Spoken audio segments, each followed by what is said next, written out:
Effectivement, donc l'islam, tel que, comme nous l'avons expliqué, est un lien direct entre le lien dans l'islam est direct entre le musulman et son créateur, et Dieu. Euh, et en fait, la porte ou la clé qui permet de rentrer dans l'islam, c'est donc le fait de prononcer les paroles de la profession de foi. Euh, Toutefois, je voudrais juste apporter une précision. La foi repose sur trois choses. Elle repose sur une conviction dans le cœur. Donc cette conviction, lorsqu'on la prononce, on prononce la profession de foi, il faut aussi qu'il y ait une conviction dans le cœur, évidemment. Et par la suite, cette conviction va se traduire en acte. C'est-à-dire qu'on va s'abstenir de faire certaines choses et on va pratiquer d'autres choses.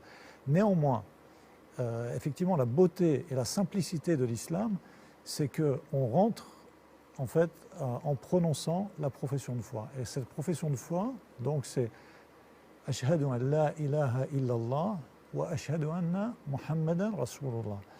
Donc c'est j'atteste qu'il n'y a de divinité digne d'adoration qu'Allah et j'atteste que Mohammed est son serviteur.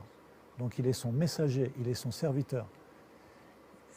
Et donc ces deux phrases sont la clé pour rentrer dans l'islam et c'est tout à fait simple et facile.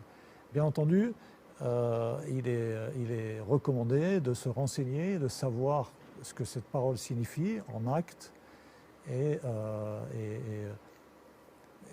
de connaître aussi la réalité de Dieu. Moi, j'ai une anecdote que je voudrais en fait raconter, c'est que j'ai un ami qui était à Paris et qui dînait il déjeunait, c'était le midi, et il déjeunait dans un restaurant. Et le serveur en fait tournait autour de la table et cet ami avait un livre sur la table.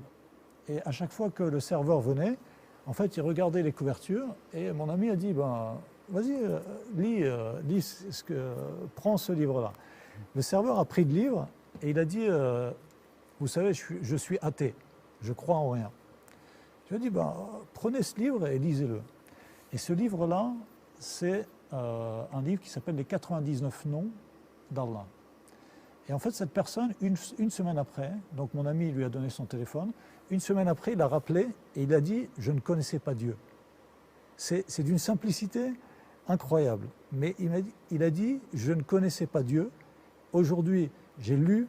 Je connais, donc ces noms étaient expliqués, il y a une explication, il y a un commentaire en fait de ces noms. Et en fait, cette personne a connu Dieu et a demandé il s'est converti à l'islam et il est aujourd'hui musulman pratiquant. Donc c'est parfois étonnant l'état dans lequel des personnes sont. Et en fait, le déclic se fait avec des choses très très simples.